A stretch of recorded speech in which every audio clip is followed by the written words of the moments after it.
The holidays are back at Starbucks, and there's so much to share.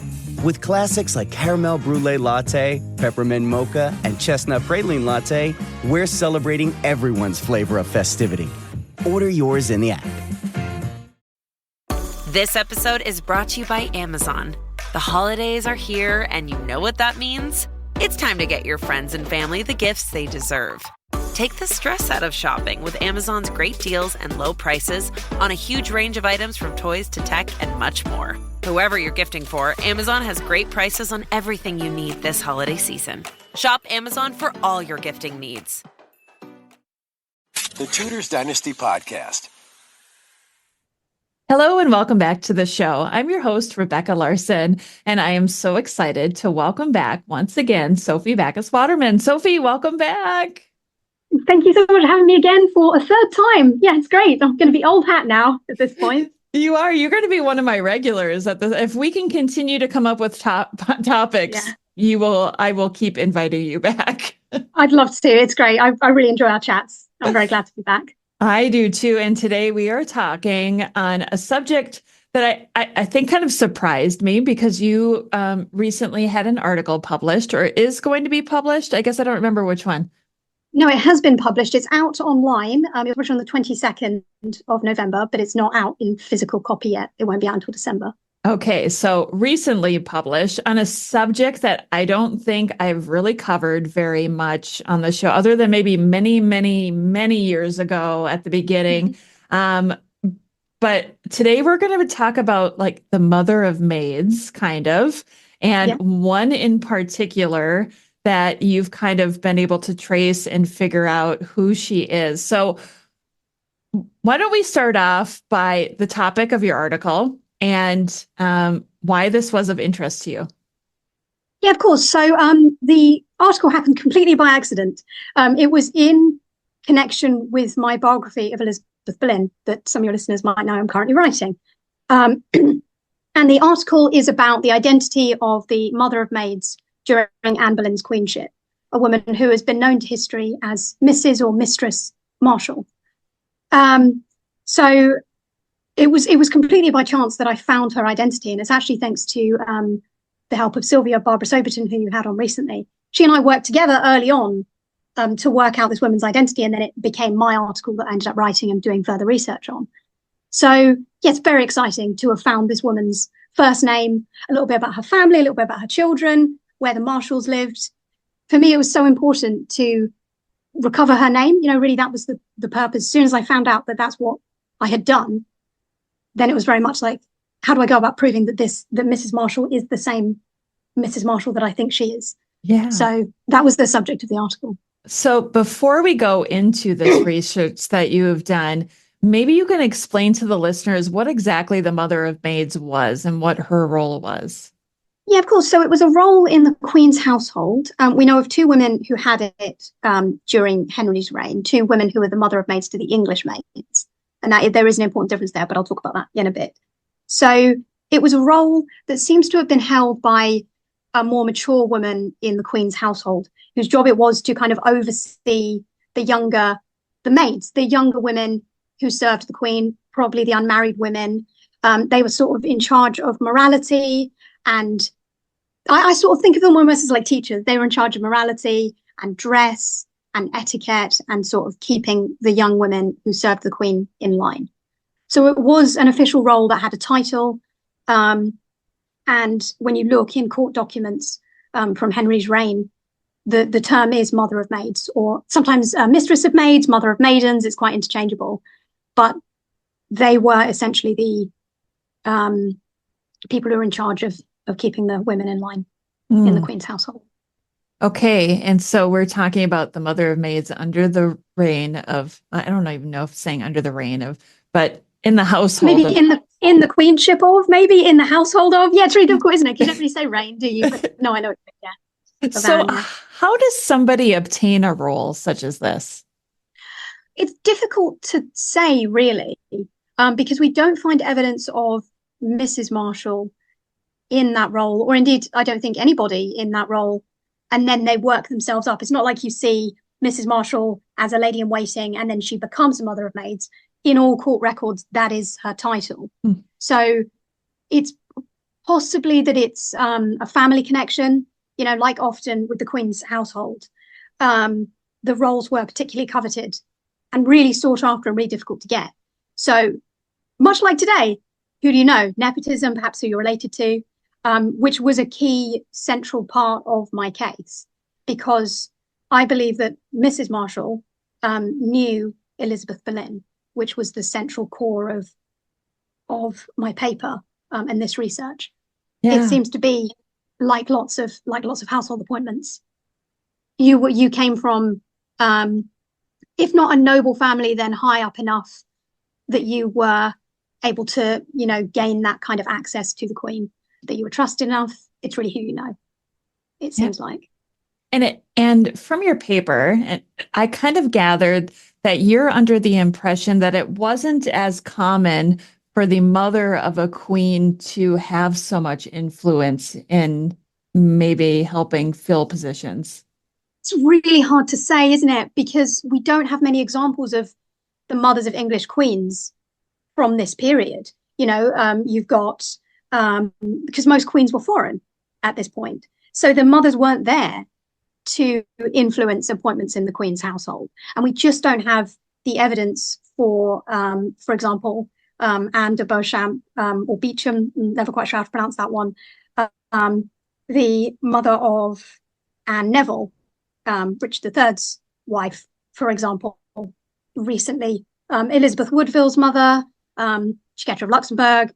We just don't have the evidence from their times as the mother of the Queen to suggest that they were particularly influential in the appointments in their daughters' households during their daughter's queenship. But with Elizabeth Boleyn, she was in Catherine of Aragon's service for several years, for over a decade. So perhaps she was able to lend that expertise to household appointments. Perhaps Anne asked her to, or perhaps the other Queen mothers also did have influence over who their daughters appointed. We just don't have the surviving evidence to suggest that. Yeah. That's so true, right? Because the women in history are often they're overshadowed by the men. And I think so. And I think also it's to do, sorry, I didn't mean to speak over you. It just came to me. I think it's also to do with, it's Eric Ives. I've just been writing about this, actually. I've been editing the book and writing about this, thinking about this. Eric Ives talks in his Anne Boleyn biography about how it's difficult to see Anne during her queenship because her records are subsumed into the king's household. In some instances, it's harder to see her influence once she becomes queen. And so it would be doubly so for the mother of the Queen. So, it just doesn't generate the kind of paperwork that survives. So if Elizabeth Boleyn was there suggesting, such and such a person join Anne's household, if there was no paperwork to suggest that, then we have no surviving evidence. We do have one really intriguing example, though, from Elizabeth Barton, who your listeners might know, the Holy Maid of Kent, who caused an awful lot of trouble for Henry and Anne during Anne's rise to power. And she claimed to be a prophetess. She was in the first series of Wolf Hall, off the top of my head, I want to say, which is, back on telly. And so Elizabeth Barton was arrested for making these prophecies against Henry and Anne and the marriage, and claiming she spoke to God and all sorts of things. And then in her own, it's not confession, I can't think of the word. We'll say confession. That's not the word. I was going to say deposition, or thank you, deposition. That's it. In her deposition, she says that, and I can't remember the exact wording, but the gist of it is that the Queen wished her to serve in her household at the request of my lady, the Queen's mother. So basically, Elizabeth Boleyn suggested to Anne, let's have Elizabeth Barton in your household. And why would she do that? And that was just fascinating. It's something that I've seen other historians talk about, but no one's really sat with that and thought, why would Elizabeth Boleyn want Elizabeth Barton, a dangerous political religious figure, in Anne Boleyn's household? And I think that it actually speaks a lot to Elizabeth Boleyn's political understanding and the canniness of serving the Queen. Because if you think back generation earlier to Catherine Gordon, the wife of Perkin Warbeck, after Perkin Warbeck was arrested, Catherine Gordon entered the service of Elizabeth of York and then became a lady to Elizabeth of York. And what that did is send a very public message that the threat of Perkin Warbeck was neutralized by his wife serving in the Queen's household. Similarly, if you put Elizabeth Barton in Elizabeth Boleyn's household, it says this threat is neutralized. She now has been consumed by the Tudor regime and is now serving the Queen. She is no threat to the regime. So I think that in making that suggestion, Elizabeth Boleyn was actually suggesting something particularly politically canny and particularly savvy. Yeah, it's very interesting. I remember thinking it's like, keep your enemies closer, right? Yeah, absolutely. Yeah, keep your enemies close. Yeah, absolutely. It just sends a message, it sends a message. This person is no longer a threat. So that's the evidence that we have that Elizabeth Boleyn was involved in some way in the household appointments of Anne, because she made that suggestion. It didn't come to pass, but the fact that we have evidence that she made that suggestion in this one instance suggests that it might have happened elsewhere, which I think brings us quite nicely to Mrs. Marshall and that connection as well. Yes. Yeah. Okay, so let's talk about how you discovered who this woman actually was, because that's not an easy feat to be able to find some records. So how did you do this? Completely by chance. So it's very unglamorous and normal. I did the trick that I think a lot of historians probably secretly do, but maybe don't admit to doing, which is the old Google Books method.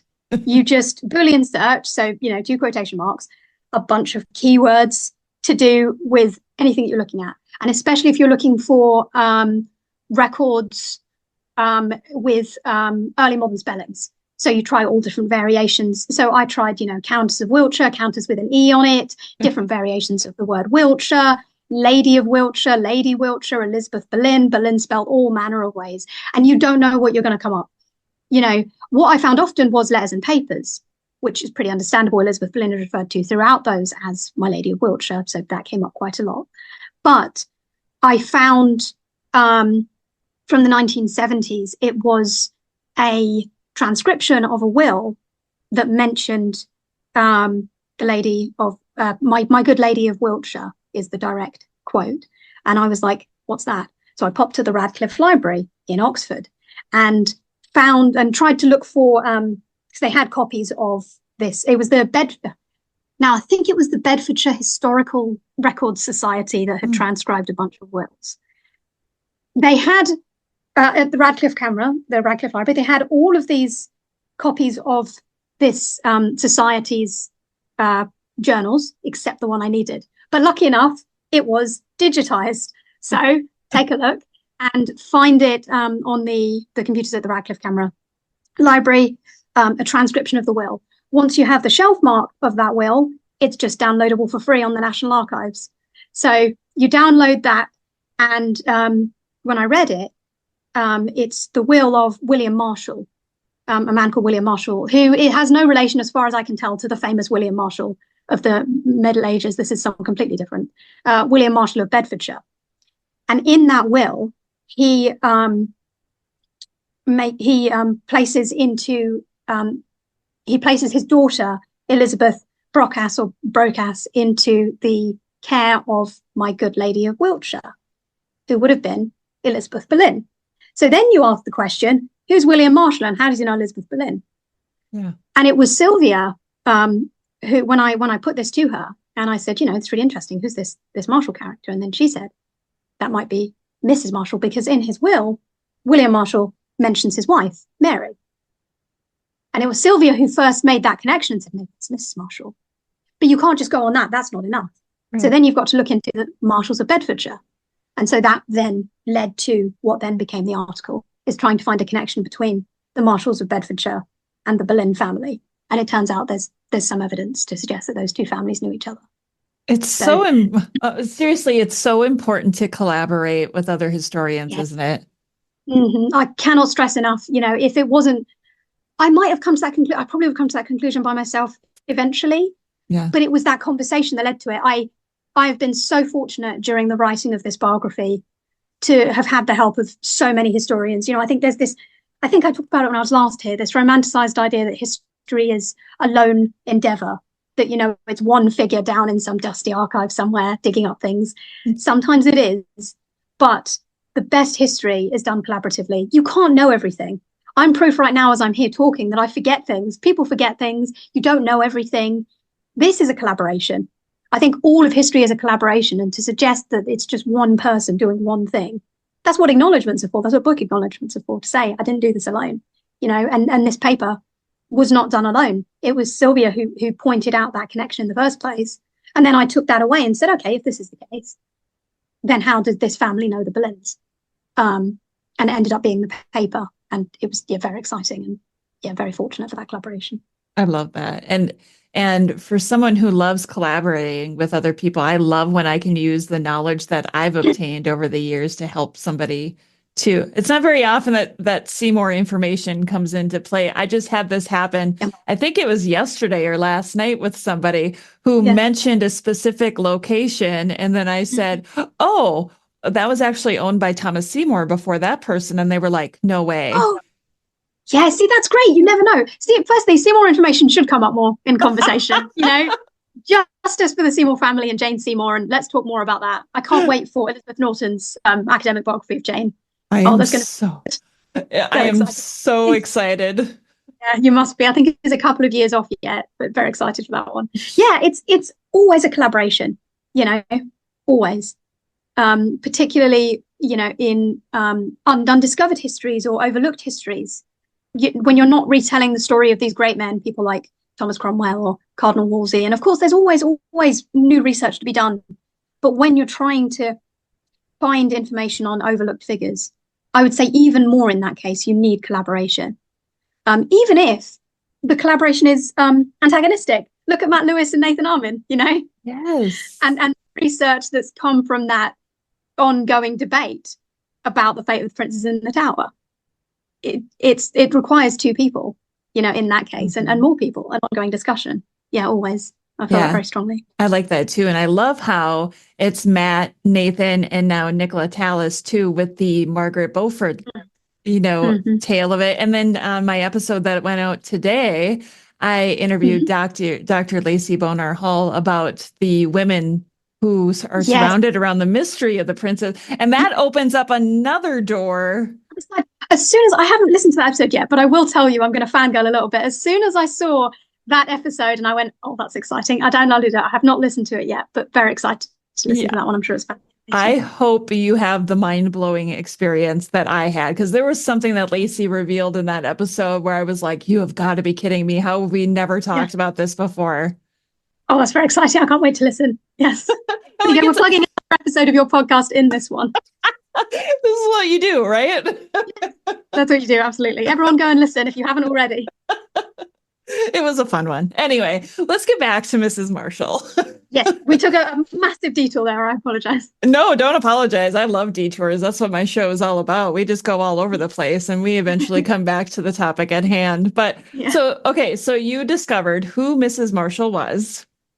Yes. So now we know who she is. What were you able to learn anything about her and her life? Yes, so mostly it's her surroundings and her family. And I think that I will preface this by saying the one thing this research did do is show how difficult it still is to find information about women in particular. I desperately wanted to find her maiden name, which I wasn't able to locate. I wasn't able to find evidence of her after she left the Queen's service. But in terms of what I was able to find, so that's the negative stuff.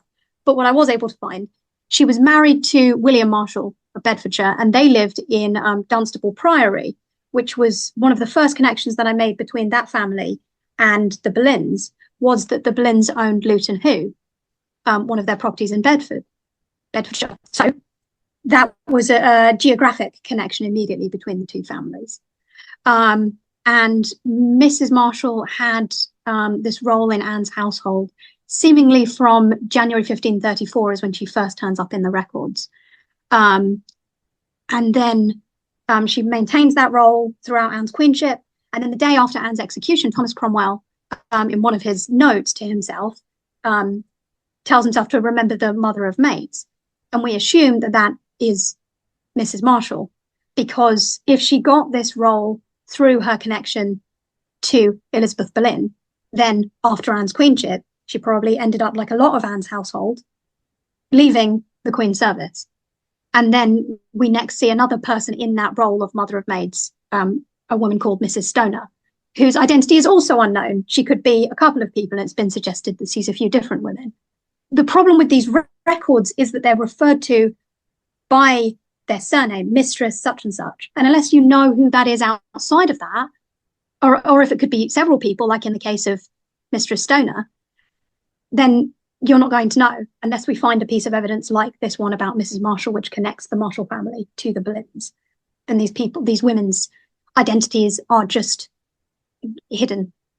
So I was able to find out, like I say, her husband. They had a couple of children. I'm just going to pull up my list now because I did this research quite a while ago. So it's, and in the middle of writing a book and everything, it doesn't stick so much. So, so like I say, the Marshalls, they lived in Dunstable Priory, and her husband, William Marshall, was a lawyer. And he had a position in Lincoln's Inn in London.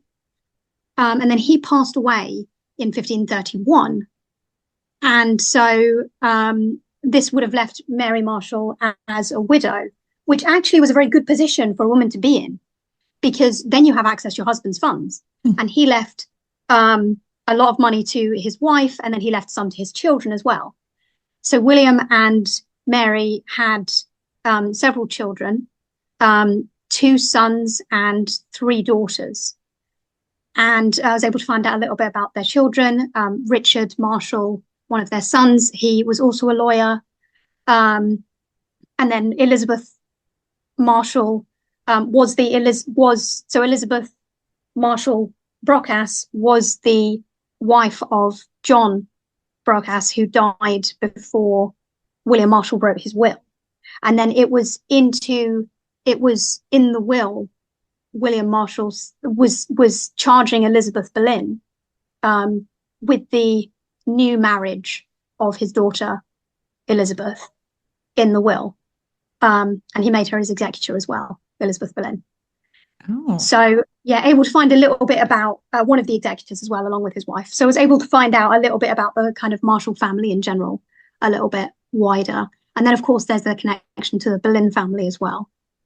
You've got the geographical connection between Luton Hoo and Dunstable Friary, where the Marshalls lived. And then you've got a couple of documents in which Geoffrey Boleyn is named alongside John Marshall, another member of the Marshall family from a previous generation. You've got William Marshall mentioned in an indenture with Henry Wyatt, who was the father of Thomas Wyatt, the poet. So you've got this kind of broader social connection between the Marshall family and the Boleyn family as well. I think that the Marshall family were just overlooked in that kind of broader network of the Boleyns. With Lululemon, the real gift happens when they're living in it. When you give the fan favorite everywhere belt bag, the real gift is... And when the ultra-soothing Rest Feel slides are the gift, you're really giving them... This holiday, Lululemon makes it easy to give little luxuries that go beyond. Open the moment. Shop now at Lululemon.com. This episode is brought to you by Indeed. We're driven by the search for better, but when it comes to hiring, the best way to search for a candidate isn't to search at all. Don't search, match with Indeed. Use Indeed for scheduling, screening, and messaging so you can connect with candidates faster. Listeners of this show will get a $75 sponsored job credit to get your jobs more visibility at Indeed.com/MBO. Terms and conditions apply. Yeah, it's so interesting to me that I think we've talked about this before in an episode that we've done together, how important it is, especially when you're researching somebody like Elizabeth Boleyn or somebody who we don't know very much about, to look outside and the people around them. Because it's once you, and it's always the men that you have to look at because that's where all the information is. But once you can start pinpointing their circle of friends or their circle of family, that opens up so many doors, doesn't it? Yeah, absolutely. So much of this was, just trying to link the broader family the two broader families, not necessarily saying, this is how Mary Marshall knew Elizabeth Boleyn, because we don't have that evidence. But it's mostly just saying this is this family, this family, and this is the wider network. This is the kind of milieu, if you like, that they moved in, the social networks that they maintained. And it just makes sense. I think there's been a massive, that was badly worded. Let me start again. It's been overlooked, Elizabeth Boleyn's possible connections, because she spent a lot of time at Hever, and then she would have spent a lot of time at the other properties as well. And so she would have had to have maintained social networks, as women in her position would have done. Women whose husbands were away at court, who spent time running their households, would have needed local friends, traveled to see local friends, that sort of thing. And I think that's what this was, this connection between Mary Marshall and Elizabeth Boleyn. And this is pure speculation that didn't make it into the paper. But they had a house in Bedfordshire, near enough to Dunstable Priory. We don't know exactly where the Marshall family lived. Unfortunately, I wasn't able to find that out. But those two locations are close enough that they could have potentially seen each other socially. It would have been important for Elizabeth Boleyn to maintain those kind of social networks locally in the various properties that she and Thomas had around the country. Yeah, keep your friends close too, right? Exactly. Yep. So I guess I'm kind of intrigued by the idea that after Anne Boleyn's downfall, that this mother of maids left as well. Do you think that's because that's just how things worked, or because of her close relationship with the Boleyn family? I think it must have been because of her close relationship with the Boleyn family, because it's just very interesting that Thomas Cromwell, on the 20th of May, 1536, he has a list of remembrances, and one of those is, I will find the direct quote. Yes, so he wrote a note to himself to say, to remember the Mistress of Maids. The day after Anne Boleyn is executed, he makes that note to himself. What does that mean? To remember the Mistress of Maids in what capacity? Did she die? Well, I mean, possibly, because she disappears from the records. That's the last evidence that I find of.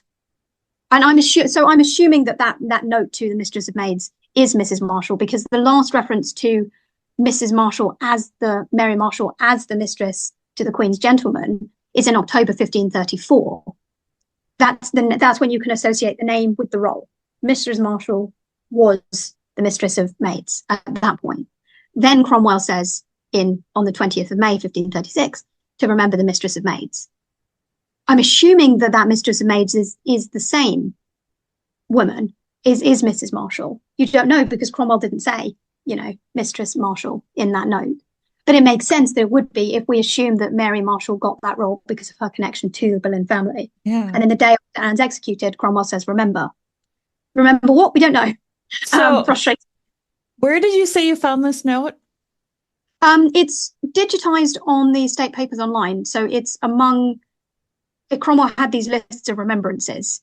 He just had these to-do lists. He had several to-do lists. And it's one of his many to-do lists. And he's just got, remember such and such. It's very relatable. I think they are called Cromwell's remembrances. These little notes that he made to himself. And it's just a list of things to do. And on the 20th of May, he had a to-do list. And one of those things was remember the Mistress of Maids. Okay. He doesn't say, go on. Here's my question to you then. Okay, in my modern day mind, right, if this is a list of things to do, is it possible that he's trying to remind himself to find a new Mistress of Maids? Like, when does Mrs. Stoner come into the picture? Do we know?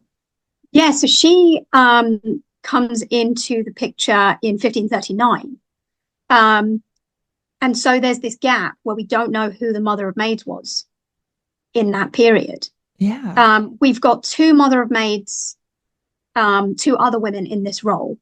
So you've got Mother Lowe, who was the Mistress of Maids during Anne of Cleves' queenship.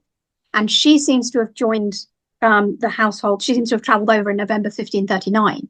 And she was the mother of the Dutch maids specifically. She's mentioned in a letter written by Catherine Bassett to Lady Lisle, where she says particularly Mother Lowe, the mother of the Dutch maids. And then at the same time, you've got Mistress Stoner, who was the mother of the maids alongside her. There were two at the same time, probably because Anne of Cleves' household was mixed with some of her women who came over with her, and then some of the English women as well. So that's probably why you needed two people in that position at the same time. Interesting. Yeah. But we don't see Mrs. Stoner in that role until 1539.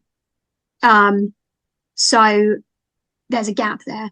I would love to know who had that role during Jane Seymour's reign, during queenship. We're not saying reign, during Jane Seymour's queenship. I'd love to know who had that role. Yeah, that's interesting. There's a gap there. Did you say, and I'm trying to remember in your paper, did you say something that there was more than one Stoner?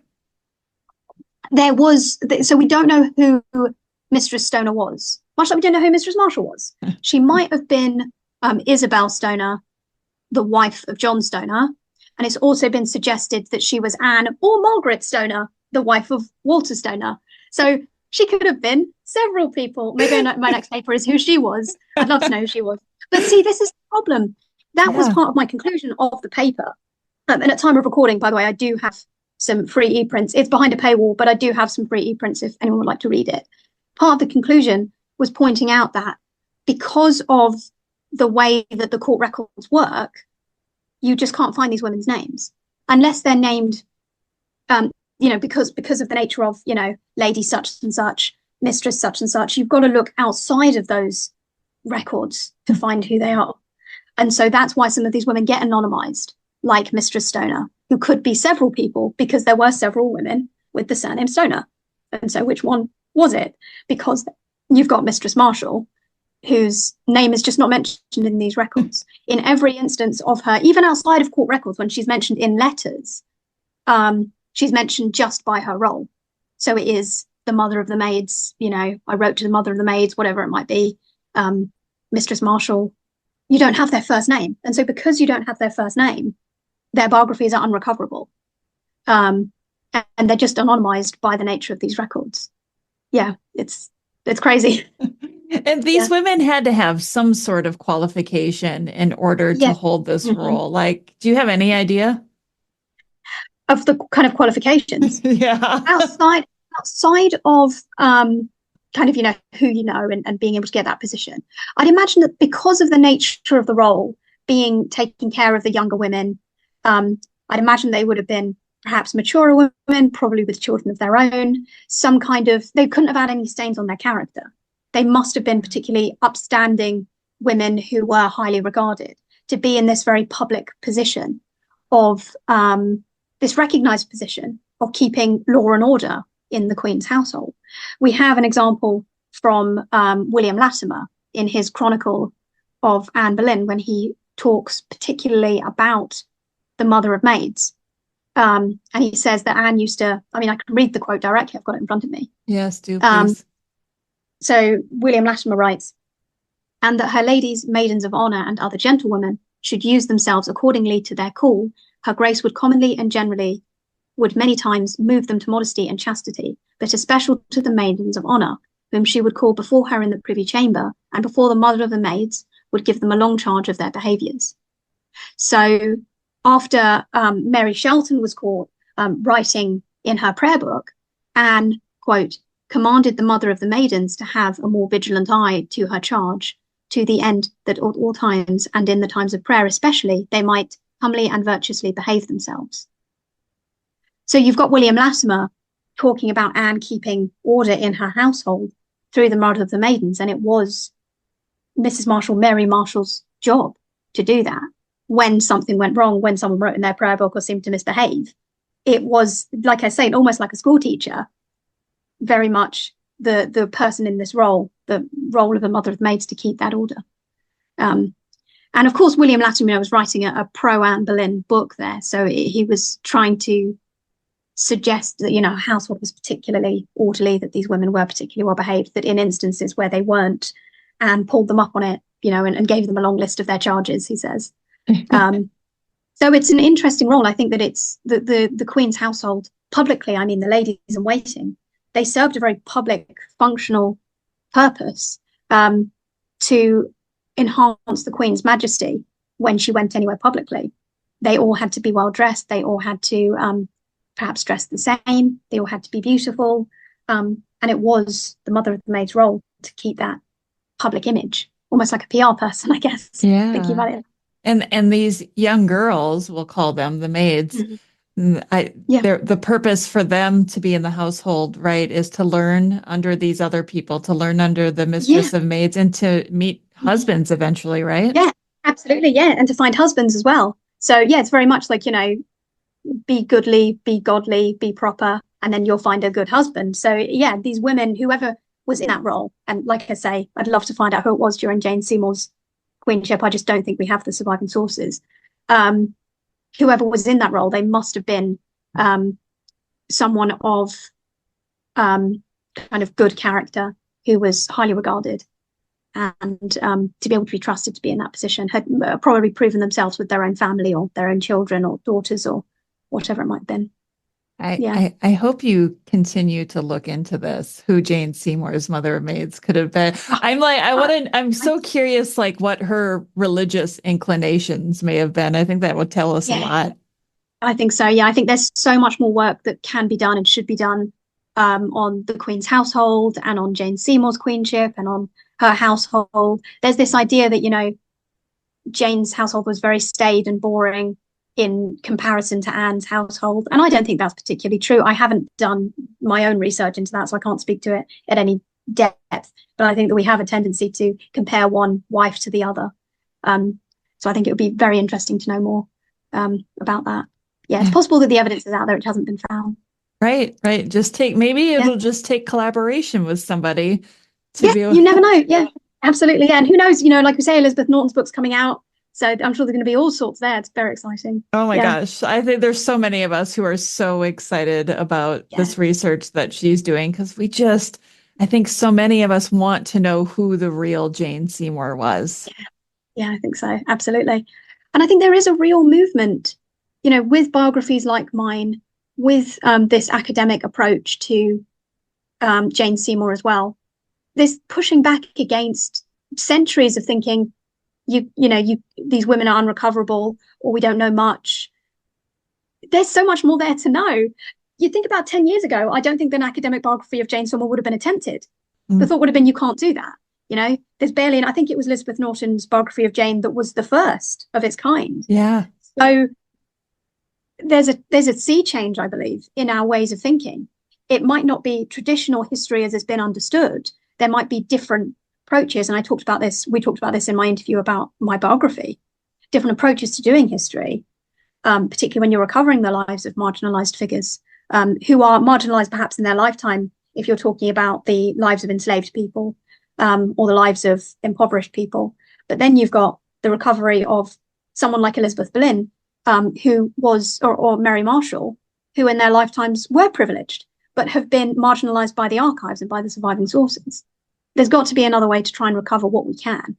What survives. I think it's very exciting that there seems to be this movement towards this. It's great. I'll climb off my soapbox now. No, I love it, because I think the technology that we have, how it's ever evolving, is only going to open so many more doors to evidence and more people with boots on the ground, so to speak, who are digging into different things. And just the collaborating and the technology, I think, is going to bring so much new information forward in the coming years. I completely agree. I think that it's a very exciting time to just be a Tudor historian and to be kind of in this world where new discoveries are happening all the time. We've got the new portrait miniature of Mary I. Yes. Incredible. Yes. That's just amazing. There's all these, so there's a mixture, I think, of new discoveries which are constantly happening and new research which is being done. And I'm, keeping it under wraps at the moment, but I also have new research that's forthcoming over the next couple of years. And then you've got a change in how we're approaching the surviving sources, the kinds of questions we're asking, the kinds of people we're trying to look for, and making those connections. It seems to me to be very telling and almost quite poignant that I went looking for Elizabeth Boleyn, an overlooked woman in history, and then quite literally stumbled and fell over another overlooked woman. Just by looking for one, you find another. It's very exciting that this is happening. Yeah. It is. And I love that you mentioned searching Google Books, because that is something I've done so many times in my research. And when you mentioned all the different spellings to use and using the quotation marks, Yes. this is something that when somebody is starting their own research into a subject, I always mention using Google Books. And I think people kind of scoff at it at first. And I'm like, no, you have no idea how much you can find that way. Yeah, completely. And then obviously, from there you then go and do further research. That's not the end of it. But it was that led me to, and like I say, I believe that this Bedfordshire Historical Review, or whatever it was called, it was from the 1970s. So this will had been transcribed decades ago and then digitized on Google Books, and then just left there and sat there, because much like the discovery of the Mary Queen of Scots letters when they found those quite recently, it was one of the researchers of that project who said, we couldn't have found this if we were looking for it. If you weren't looking for the identity of Mrs. Marshall, the mother of Maids, and Anne Boleyn's queenship, the traditional sources you would look at, the court records, would not give you that evidence. It's only by the digitization of this random, obscure historical societies book from the 1970s that I then found the will on the National Archives that then made the connection between the Boleyns, the Marshalls, and so on. I think there's this glamorization of like the idea of how research is done. You have to go into some archive and dig something out. No, I searched on Google Books, actually, variations of, that. It doesn't sound very impressive. Anyone can do it. But I'm a strong advocate of anyone should do it. I think the history is for everybody and should be accessible to everybody. I've recently made the jump from Twitter to Blue Sky, and Nathan Armin put up a wonderful post the other day that he gets questions all the time about, how do I start projects? How do you start writing a book? And Nathan said, you just do it. Yeah. And I could not agree more. I'm sure that you feel the same with your own research. When you start out, you think, I can't do this. I can't perhaps overturn centuries of scholarly thought, or, I can't find things that people haven't found before. I'm just little old me. But then you do the work and you find it, and there's always something to look for, whatever it is you're passionate about, Thomas Seymour or Elizabeth Boleyn. You dig and you will find something.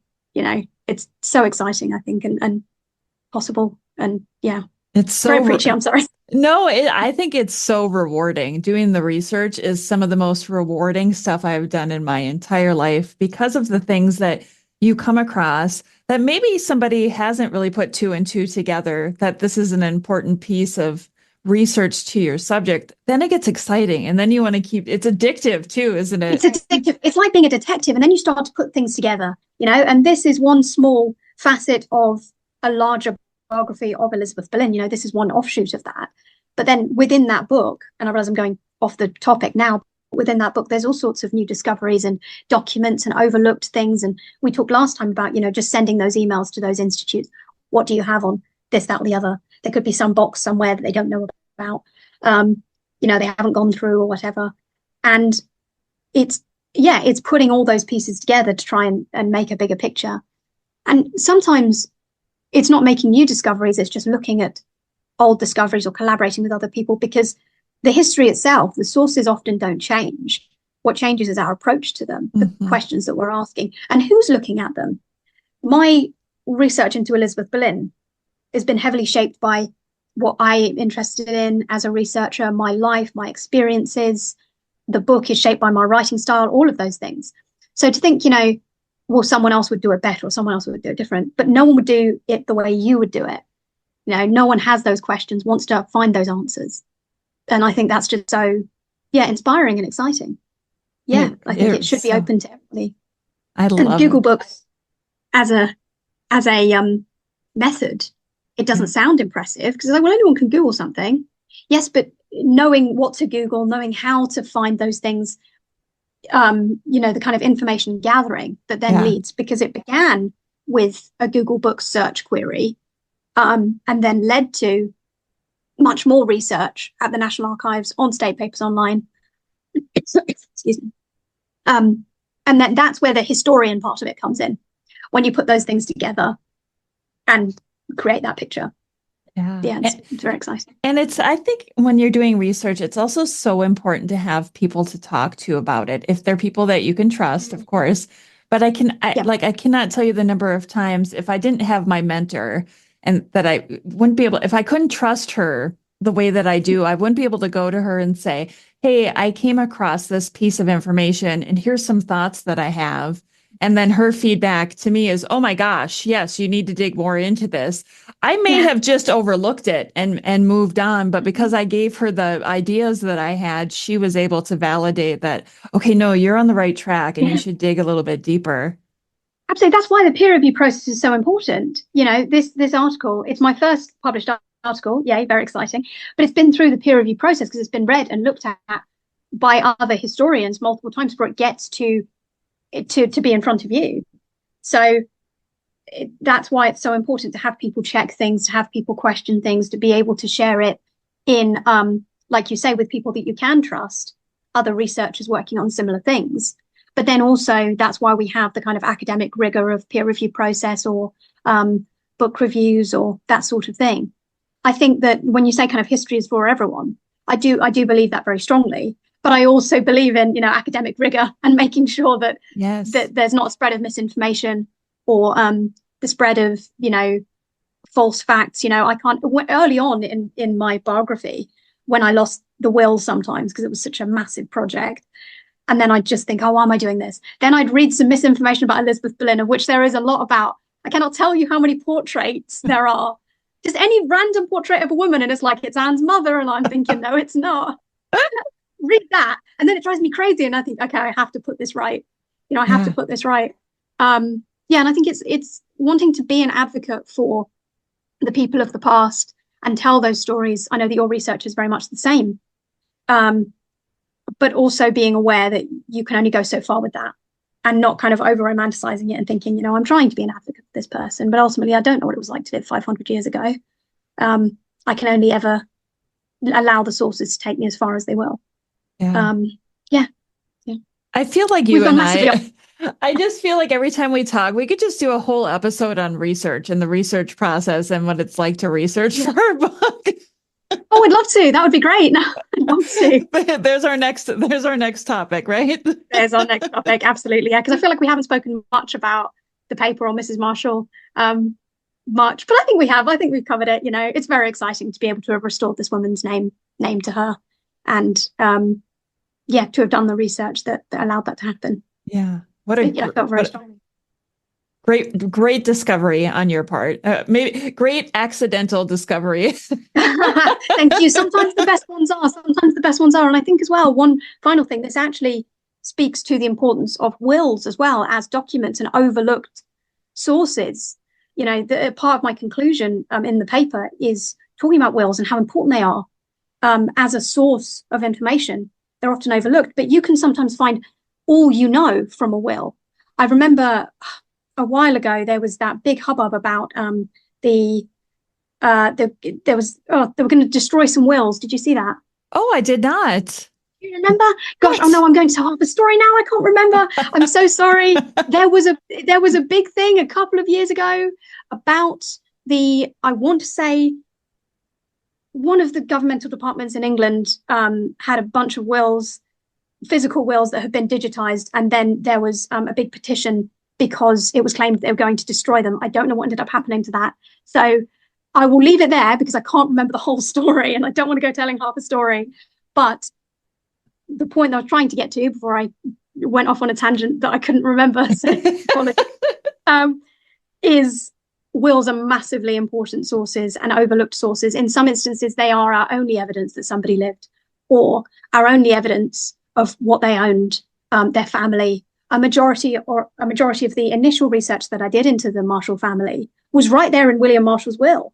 He mentions his children, he mentions their husbands, he mentions money he gives to them, he mentions his properties, massively useful sources. And the National Archives, you can just go on there and download these wills for free. They're just digitized. Some of them are pretty dodgily digitized. They're not easy to read, but you have the shelf mark, you can go and see it.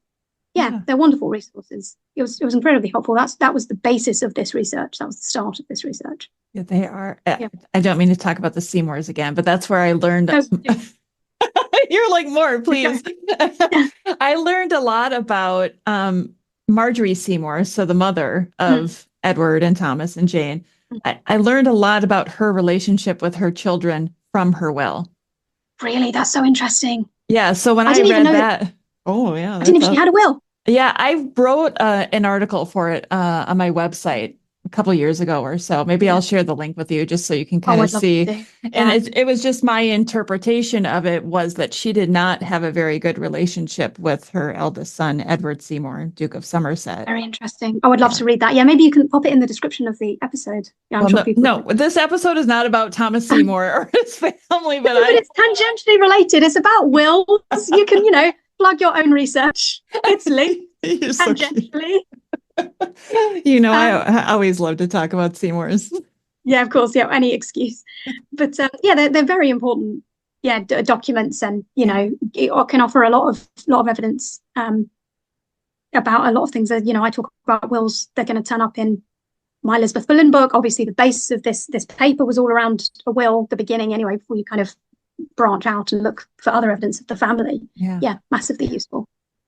Sophie, it has been so fun to talk with you again today about the Mother of Maids and a bunch of other stuff, which I'm totally fine talking about all different kinds of things with anybody who comes on the show. But thank you for your time today and for sharing this information. Very, very glad to be back and just happy to talk about it. Thank you so much. And until I'm back on, I'm sure. Yeah, we're going to have you back on again. I'm going to have you back. So until next time, thank you, Sophie. Thank you very much. And that concludes another episode of the Tudors Dynasty podcast. Thank you so much for listening. If you love the show and would like to show your support, consider becoming a patron over on Patreon. That's patreon.com/Tudors Dynasty. Over there, you'll get commercial-free episodes, early access, and some patron-exclusive content as well. If you would prefer to show your support in another way, head on over to my website, tudorsdynasty.com, and click on the shop to see some of the new merchandise that I have available. Thank you so much for listening. Until next time. The Tudors Dynasty Podcast.